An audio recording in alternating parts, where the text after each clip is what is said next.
Қайырлы күн, қымбатты мен ютубтағы оқырмандарым, қалдарыңыз қалай? Көптен бері ютубқа видео салуға уақыт таппай кеттім. Бірақ бүгін уақыт тауып, жаңадан видеолар салайын деп шештім. Бұған түрткі болған кешегі жағдай десем болады. Қазіргі таңда акушер-гинеколог болып жұмыс жасап жатырмын. Күнделікті қаншама беременный әйелдер, жалпы послеродовый әйелдер, жүктілікке дайындық жасап жүрген әйелдер и кәдімгі гинекологиялық осмотрды қажет ететін әйелдер алдыма келіп жатыр. Кеше мынадай жағдай болды. Жүкті әйелі келіп отыр, 32 неделя, аяғы қатты ісіп кеткен. Себебін іздеп жатырмын, анализ тапсырды, анализдерінің бәрі жақсы, экстрагенитальный басқа аурулары жоқ, давление нормально, белок жоқ, зәрінде. Соның бәрін қарап отырып, и обследование жасап жатқан кезде байқап қалдым, аяғында варикоз бар екен. И мен айтам оған, сіз неге варикоз бола тұра аяғыңызға чулки кимей жүрсіз десем, ол әйел айтады, мен кигім келмейді дейді. Неге кимейсіз десем, просто дейді, сосудистый хирургта консультацияда болдыңыз ба? Я, болдым. Айтты ма сізге чулки ки деп? Я, айтты. Неге кимейсіз? Просто кигім келмейді и все. Содан барып мен ойлап жатыр, негізі әйелдер егер де чулкиді кимесе, мынадай жағдай асқынулар болады дегенді білмейді. Егер білсе, онда олар киер еді. Мен оған айтам, міне көрдің ба, чулкиді кимедің, енді аяғың ісініп жатыр. Егер дәл осылай әрі қарай жалғастыра беретін болсаң, онда дальше ісіне береді аяғың деп. И ойлап отырмын, егер мен алдыма осылай күніне 2 әйел, 3 әйел келіп жатса, шынымен де население ол жайында білмейді. Асқынулар жайында білмейді, жалпы варикоз деген түсінік жоқ сияқты. Жарайды, анау да варикозбен туып жатыр, мынау да варикозбен жүр, это нормально деп қабылдайтын сияқты. Бірақ ол нормально емес. Қандай асқынулар болатын бәрін сіздерге бүйтіп түк деп айтып берейін дедім да, қазір видео түсіріп отырмын. Как раз жұмыста бос уақытым бар кезде. Жалпы варикоз деп отырғанымыз бұл вена тамырларының кеңеюі, оның қабырғасының эластикалық қасиетінің бұзылуы. Эластикалық деп отырғанымыз созылып, қайтадан қалпына келу, созылып, қайтадан қалпына келу. Негізі тамырдың қабырғасы сондай болу керек, эластичный болу керек. Егер осы эластичный қабілетті төмендейтін болса, онда тамыр тек созылады да и ирелеңдеп, мынадай кеңейе береді іші. Варикоз именно вена тамырларында болады. Вена тамырлары деп отырғанымыз, былай қолыңызды қыссаңыз, көк күмбек болып көрінетін тамыр осы вена тамыры. Мына жағыңызда укол салатын тамыр вена тамыры. Дәл осы аяқтағы көк күмбек тамырлар, солардан бастап обычно варикоз басталады. Неге десеңіз, аяқпен тұрған кезде, жүкті әйелдер жүктілік кезінде сол аяқтағы вена тамырларға нагрузка түседі. Ұзақ уақыт бір орында тұратын болса, мысалы шаштаразшылар, оларда да варикоз болады. Одан кейін посудомоечницаларда, сосын тағы не бір нәрсені алып беріп тұратын фасовщицалар болуы мүмкін.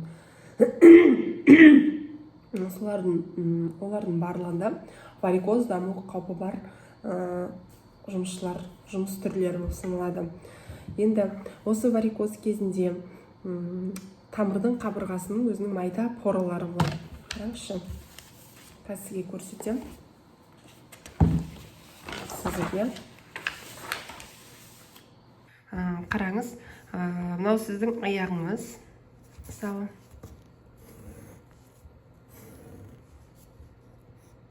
Біреудің аяғы дегішіні. Прямо суретші емеспін.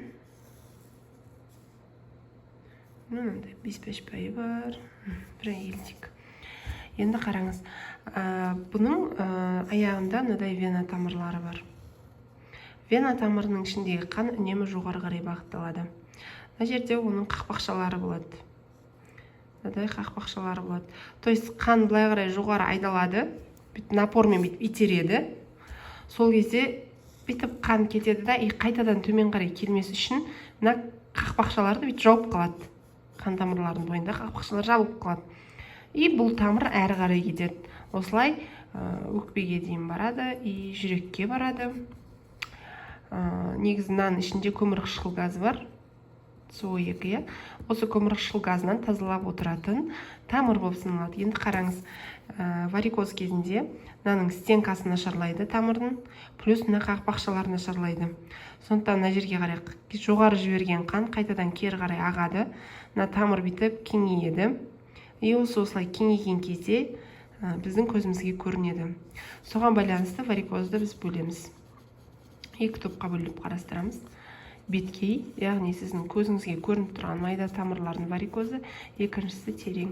Яғни терең бұлшықеттердің арасында орналасқан терең тамырларда да варикоз болады. Екеуі де апасына, мынаусы жақсы, мынаусы жаман деп айта алмаймын. Тамырдың сыртында майда поралары болады. Мынау кеңейе берген кезде бұл поралар да үлкейеді. Нәтижесінде тамырдың ішіндегі қан сұйықтығы сыртқа шығады. Мына адам, мына жерде терісі бар ғой, осы тері ісіне бастайды. Кейін жидкость кетіп жатыр сыртқа, қанның бойынан шығып. Бұл әйел ісіне бастайды.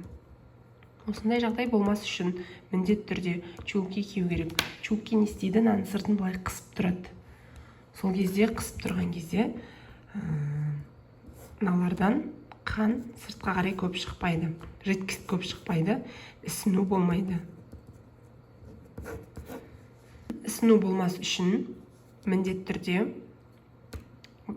чулки кию керек. Обязательно. Во время беременности. Плюс роды кезінде де кию керек.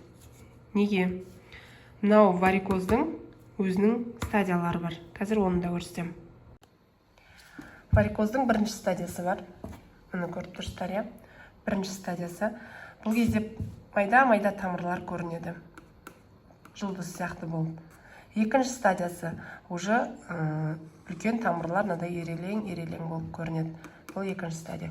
Үшінші стадия әйел адамның аяғы ісінеді, плюс қызарады аздап, розовый болып. Төртінші дәрежесінде терісі өзгереді, плюс аздап язвалар болады. Бесіншісінде кәдімгідей венозның язвалары байқалады, өте ауыр дәреже. Өткенде бір видеоны көрдім, мынадай варикозы бар әйел аяғы ауыр екен, ол өте өмірі үшін апасын. Неге? Мынау көріп тұрсыздар ма? Мынадай ұйып қалған қандарды босанып жатқан кезде осы ұйып қалған қандар тамырдың ішіне түсіп, жүректің тамырларын немесе кез келген тамырдың бойын бітеп қалуы мүмкін, өкпені барып бітеп қалуы мүмкін. Ол әйелді тікелей өлімге алып келетін жағдай. Сондықтан да варикозбен ойнамаңыздар. Ісініп, мынадай асқынуларға келмес үшін біріншіден чулки киесіздер. Екіншіден, міндетті түрде анализдер тапсыру керек. Коагулограмма, общий анализ крови, биохимический анализ, прям перечень анализов бар, соларды тапсырып, жағдайды бағалау керек. Тромбоциттердің деңгейі қандай, например, сосын аяқты УЗИге түсіру керек тамырларды. Сосудистый хирургтың консультациясы қажет міндетті түрде. Одан кейін тағы бір айтатын нәрсе, сырттай жағатын кремдер бар, және жаңағыдай язвалар, қанның ұйындылары тамырдың бойында қалыптаспас үшін, тромбофлебит болмас үшін ішілетін дәрілер бар. Сондықтан да міндетті түрде дәрігердің консультациясына барыңыз, қандай рекомендация берді, соның бәрін орындаңыз. Тағы бір айтатын нәрсе, варикозы бар кісілерге ыстық ванналарға түсуге болмайды. Себебі ыстық одан сайын тамырды кеңейтеді, отекті күшейтеді. Варикозыңызда одан сайын асқыну мүмкін. Араларыңызда дәрігер болатын болса, осы нәрсені көріп отырған сіздерге мен арнайы варикозды емдеу тактикалары, емдеу жолдары туралы ақпаратпен бөлісе аламын. Ол UpToDate сайтынан алынған. UpToDate сайтын білесіздер, иә? Ағылшын америкалық сайт. Барлық әлемдік деңгейдегі профессорлардың соңғы зерттеулері, жалпы протоколдардың барлығы сол сайтқа сәйкестендіріліп, жаңартылып отырады. Сол бойынша жасалынған емдеу тактикалары бар. Қандай хирургический лечение бар, қандай дәрілер қолдануға болады, кремдер, маздар, басқа да жолдарын нақты қазақшаға аударылған осындай ақпарат бар. Егер қаласаңыздар, мен номерімді мына жерге жазсаңыздар болады. Ол ақпараттарды қалай алу жөнінде мен сіздерге өзім айтатын боламын. Сұрақтарыңыз болса, комментарий қалдырсаңыздар болады. Видеоны көріп, сіздер үшін пайдалы болса, мен соған қуанамын. Лайк баса кетіңіздер.